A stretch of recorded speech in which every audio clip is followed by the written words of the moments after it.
Hey everybody, it's Fabrizio Aiello, creator of Horace H. Hoover, and today I actually want to review a book. Like most artists, I have dozens and dozens of anatomy books and perspective books, but what you find is over the years, you sort of have like 4 or 5 that really you reference quite a bit. And today I wanted to take a look at Burne Hogarth's Dynamic Anatomy. So this is a pretty old book. This is the first printing, I think 1958. I've had this for 25 years, and my uncle, an art teacher, had it, probably the previous 40 before that. So the book sort of starts off with a history of anatomy in art, which is really interesting. He goes through some periods, and he kind of gives you a basis for anatomy in general, and then he gets to sort of his perspective. Now, the thing to keep in mind for Burne Hogarth is his whole technique is creating figures from imagination. And the reason I think this is good is because if you've just been referencing other comic books or fantasy art, and this is your first foray into anatomy, this is great because it's not too academic. It really is a stylized view of anatomy and proportions, and then you use that to build on. Maybe you do Bridgman or something like that. And I'll go over those other books later on. But I've had this book forever. It was a huge thing for me when I first got it. It got my feet wet as far as understanding proportions and anatomy. So he starts off with head shapes, and it's very stylized. But that stylization really, it shows all of the plane changes and the muscle separations. And that, I think, is key. In the beginning, you really want a good sense of plane changes. Like, for example, here's the eye, and he'll really show, where it recedes with that shadow. So he does that a lot, and that's really great for learning anatomy in the beginning. Now, he also does go into the academic names for things, which I do recommend learning.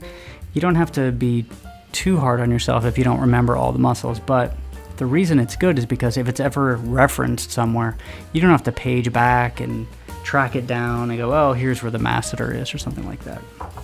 Here's some examples of his artwork using his technique, which you can see he doesn't, he uses the underlying structure, and then he can essentially have a light touch. So you're not going to see every muscle, every plane change, but because he knows the structure underneath, he shows the light and the shadow, and it really shows form well.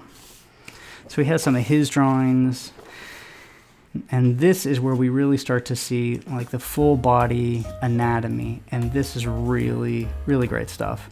Again, it's very stylized. This is not a realistic drawing of a human body, but it is naturalistic. So, we have pectorals. They may not look exactly like this, but it's really a great way to see the separations again. You can see where the pecs start and they end over here. He doesn't actually show origins and insertions, but that's okay. At this point, it's a great first step into learning anatomy. So you just want to see that there are different muscles. You see the sternoid-mastoid. You see the serratus anterior. Yeah, here's another great example. It's not realistic, but this could be the back of Superman. It absolutely works. And once you start to get these large shapes down, and it becomes, rote, essentially. And then you can really nail down origins and insertions and things like that if you want to. So he goes through this quite a bit. It's not overly complex, which is really nice. It's very easy to learn. He has these zoomed in drawings, so he has all the muscles here.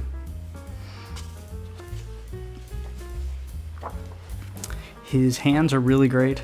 Hands are obviously notoriously difficult, and if you look at these hands, they are very stylized, extremely stylized. But because of that, you can see the bone, you can see the tendons, and you can see the fat underneath that. So start here, understand where the bones, where everything is, the proportions, and then on top of that, you can really start to carve out your style. Now there are other books, dynamic figures, dynamic hands, drapery, things like that. But this is a great first step. This knee is perfect.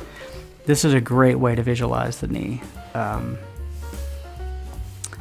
again, he's so stylized. He bends all of his bones. Very, like, no bone. Your bones don't bend that way, but it's nice looking, and I do that all the time because of it. So it's not realistic, but it is naturalistic. And at the end, we have this. We have front and back in a dynamic pose. And it really, like, if you just study these two here and make sure you understand where all these muscles are, that's a great first step in learning anatomy. Hopefully that helped. Let me know if you have any questions. Have a good evening. Bye.